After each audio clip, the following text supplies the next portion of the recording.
ولا جبت عربيه ولا اتجوزت ولا عزلت من المنطقه. انا شايل هم ليه يا حماد؟ شايل هم كبرت، عندي 36 سنه. والله لسه شباب، ده انت اللي زيك لسه بيراب. ده مش اول فيديو يتصور او ينزل بالطريقه دي. الظاهره دي موجوده بقالها فتره، ان الناس اللي بتعمل فيديو رياكت بتجيب ناس مشاهير على تيك توك ما اتشهروش عشان الكونتنت بتاعهم قوي، على قد ما اتشهروا بسبب ان الناس بتعمل عليهم رياكت او بيسخروا منهم بطريقه او باخرى. انا سامح ودي حلقه جديده من سلسله يومين تلاته. السؤال هنا للشخص اللي بيقدم الكونتنت ده وبيجيب الناس دي، هل يا معلم انت مفهم الناس دي اللعبه بتمشي ازاي؟ هل انت مفهمهم انت بتعمل ايه؟ لما تجيب لهم صور وفيديوز مثلا لبيلي ايليش او مشاهير تانيين هم ما يعرفهمش وتقعد تتريق على رد فعلهم على الحاجات دي، مستغل ان هم جاهلين بيها، فهل انت مفهمهم ده؟ هل انت مفهمهم ان انت كل شويه بترمي افيه على الكلام بتاعهم كرد فعل وهم مش فاهمين الافيه بس احنا فاهمينه؟ هل هم فاهمين ده؟ الفكره ان الموضوع بيتحول ان ما بيبقاش فيه كوميديا على الافيهات اللي بيرموها على قد ما الكوميديا على الشخص نفسه، والدليل ان الافيهات هم مش بيفهموها، الافيهات اللي انت بترميها، فالضيف بيبقى ماده خام للضحك مش شريك فيه.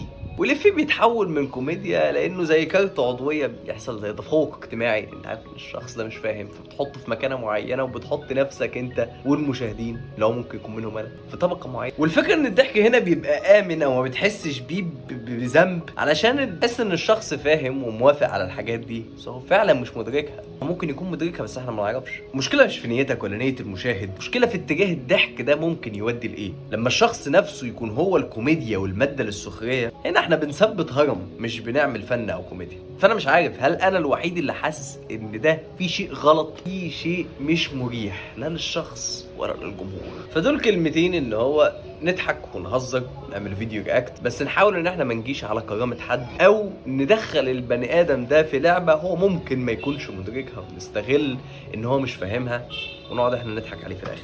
بس وكل دعمي طبعا للمقدمين فيديو رياكت والناس اللي بيتجابوا في فيديو رياكت، كلهم على عيني وعلى راسي.